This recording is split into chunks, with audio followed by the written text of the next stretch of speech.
നമസ്കാരം. വ്യസനസമേതം ബന്ധുമിത്രാദികൾ. Director S Vipin അദ്ദേഹം തന്നെയാണ് ഇതിൻ്റെ ഒരു സ്ക്രിപ്റ്റിങ്ങും ചെയ്തിരിക്കുന്നത്. ഇത് പ്രൊഡ്യൂസ് ചെയ്തിരിക്കുന്നത് നമ്മുടെ ഡയറക്ടർ വിപിൻ ദാസ് ആണ്. ഇതിൻ്റെ ഒരു മ്യൂസിക് ചെയ്തിരിക്കുന്നത് അങ്കിത് മേനനാണ്. എഡിറ്റിംഗ് ജോൺ കുട്ടി, പുലിമുരുകൻ്റെയൊക്കെ എഡിറ്ററായിട്ടുള്ള ആൾ. പിന്നെ അതിൻ്റെ ഒരു സിനിമാറ്റോഗ്രാഫി ചെയ്തിരിക്കുന്നത് റഹീം അബൂബക്കർ. ഇതിൻ്റെ പേര് കേൾക്കുമ്പോൾ തന്നെ നമുക്ക് തോന്നുന്നത് ഒരു മരണ വീടുമായി ബന്ധപ്പെട്ടുള്ള എന്തോ കാര്യങ്ങളൊക്കെയാണ്. ഇത് അതുതന്നെയാണ്.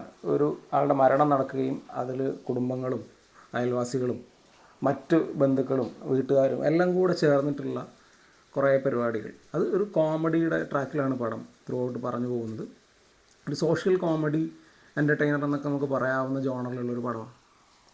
അപ്പോൾ ഇതിലെ മെയിൻ ക്യാരക്ടർ ചെയ്തിരിക്കുന്നത് അസീസ് നെടുമങ്ങാടാണ്. മുരളി എന്ന് പറയുന്ന കഥാപാത്രം. അദ്ദേഹം ഭാര്യ വീട്ടിൽ താമസിക്കുന്ന ഒരാളാണ്. അവിടെ ഭാര്യയുടെ അമ്മ സാവിത്രി അമ്മ, അവർ മരിക്കുന്നതും അതേ തുടർന്നുണ്ടാകുന്ന മരണാനന്തര ചടങ്ങുകളിലൊക്കെ ഉണ്ടാകുന്ന കുറച്ച് പ്രശ്നങ്ങളൊക്കെയാണ് ഈ സിനിമ ആകത്തുകയിൽ പറയുന്നത്. ബേസിക്കലി അറിയാമല്ലോ, ഒരു സംഭവം നടക്കുന്ന സമയത്ത് ആ പ്രദേശത്തുള്ള ആളുകൾ അവിടെ കൂടും. ആ കൂടുന്നതിൽ ആളുകൾക്ക് പല അഭിപ്രായങ്ങളുണ്ടാവും, അവർ തമ്മിൽ പല ഈഗോസ് ഉണ്ടാവും, പലതരം കോൺഫ്ലിക്റ്റുകളുണ്ടാവും. അപ്പോൾ അങ്ങനെയൊക്കെയുള്ള ഒരു ട്രാക്കിൽ പോകുന്നൊരു സിനിമയാണ്. സ്റ്റാർട്ട് ടു എൻഡ് ഇത് കോമഡി തന്നെയാണ്. ഒരു ഫൺ റൈഡ് എന്നൊക്കെ നമുക്ക് വേണമെങ്കിൽ പറയാം. അങ്ങനെയാണ് സെറ്റ് ചെയ്തിരിക്കുന്നത്.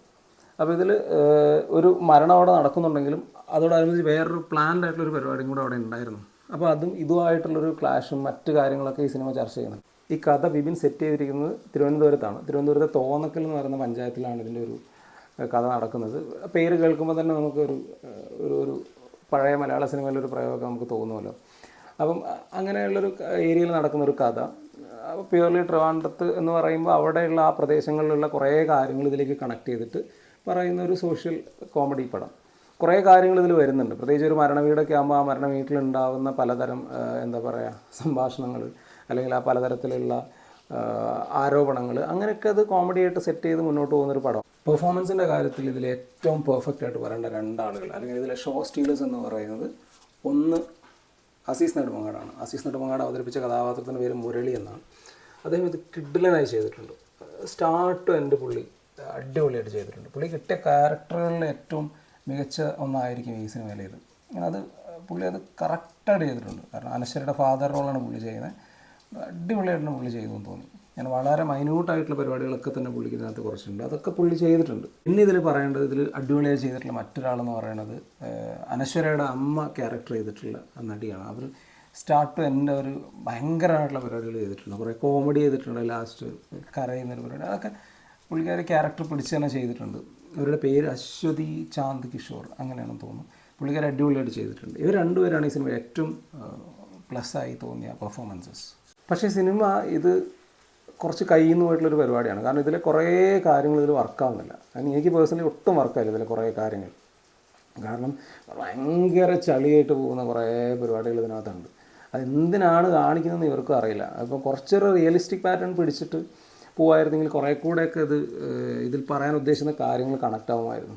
കാരണം ഇത് ഇങ്ങനെ എഴുതി വെച്ചിട്ടുള്ളൊരു സിനിമ പെർഫോമൻസ് കൊണ്ടൊന്നും ഇത് ഇമ്പ്രൂവ് ചെയ്യാൻ പറ്റില്ല. ടെക്നിക്കലി ഒക്കെ സിനിമ ഓക്കെയാണ്, പക്ഷേ ഇങ്ങനെ എഴുതി വെച്ചിട്ടുള്ളൊരു സ്ക്രിപ്റ്റ് ഇത് ഇമ്പ്രൂവ് ആക്കാൻ കഴിയില്ല. കാരണം ഇതിനകത്തേക്ക് നമുക്കൊരു മരണ വീട്ടിലേക്ക് വരുന്ന കഥാപാത്രങ്ങളുമായിട്ട് നമുക്കൊരു കണക്ഷൻ ഉണ്ടാവണം.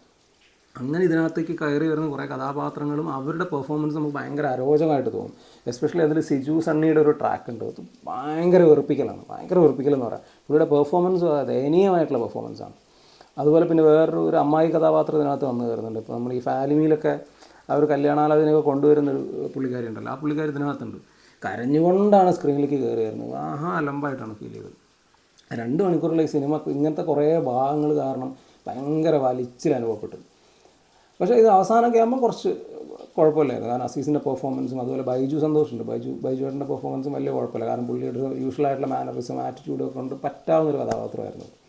പിന്നെ ജോമൻ ജ്യോതിർ സിജു സണ്ണിയുടെ ഒരു ഫ്രണ്ടായിട്ട് ഇതിനകത്ത് വരുന്നതാണ്. പക്ഷേ പുള്ളി പുള്ളി ഒരു കാണുമ്പോൾ തന്നെ ഒരു ഫൺ ഫീലിംഗ് നമുക്ക് വരാറുണ്ട്. അത് തിയേറ്ററിൽ ഓക്കെ ആയിരുന്നു ആ ക്യാരക്ടർ. പക്ഷേ ആ ക്യാരക്ടർ കുറേ സ്ഥലങ്ങളിൽ അതിൻ്റെ ഒരു വരവൊന്നും അത്ര ഓക്കെ ഒന്നുമല്ല. പക്ഷേ സ്റ്റിൽ പുള്ളിയുടെ ഒരു രീതി കൊണ്ടൊക്കെ അതിനെ പിടിച്ചു നിർത്തുന്നുണ്ട് കുഴപ്പമില്ലാതെ. ബാക്കി ആരും എടുത്തു പറയത്തക്ക ഒന്നുമില്ല. പിന്നെ പറയേണ്ടത് അനശ്വരയാണ്.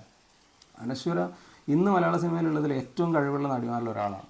പക്ഷേ പുള്ളിക്കാരി അവസാനം പൈങ്കിളി, ഇപ്പോൾ ഇത് എന്തിനാണ് ഇത്ര സിനിമകൾ ചെയ്യുന്ന അറിയില്ല. ഈ സിനിമയിലും പുള്ളിക്കാരത്തി പ്രത്യേകിച്ച് ഒന്നും ചെയ്യാനില്ല. അത് കുറേയൊക്കെ പൈങ്കിളിയുടെ കുറേ റെപ്യൂട്ടേഷനൊക്കെ എവിടേക്കോ എനിക്ക് പേഴ്സണലി തോന്നി. കാരണം നമുക്കറിയാം രേഖാചിത്രവും നേരൊക്കെ കണ്ടപ്പോൾ ഭയങ്കരമായിട്ട് പുള്ളിക്കാരിയോടൊരു ആരാധന തോന്നിയിട്ടുള്ളതാണ്. കാരണം അത്രയ്ക്കും കിടുവായിട്ട് പുള്ളിക്കാരി ക്യാരക്ടേഴ്സിനെ പിടിച്ച് ചെയ്യുന്ന ഒരു അഭിനേത്രിയാണ്, അത് ഈ ഒരു ഏജിലൊക്കെ. അങ്ങനെയുള്ള പുള്ളിക്കാരി എന്തിനാണ് ഇത്ര മോശം ക്യാരക്ടേഴ്സ് സെലക്ട് ചെയ്തതെന്ന് അറിയില്ല. മേ ബി ഇതൊക്കെ വിപിൻ ദാസുമായിട്ടുള്ള വിശ്വാസത്തിലായിരിക്കും. പൈങ്കിളിയാണെങ്കിൽ ജിത്തുമാധവൻ്റെ സ്ക്രിപ്റ്റ് അങ്ങനെ ഒരു വിശ്വാസത്തിൽ ചെയ്തതായിരിക്കാം.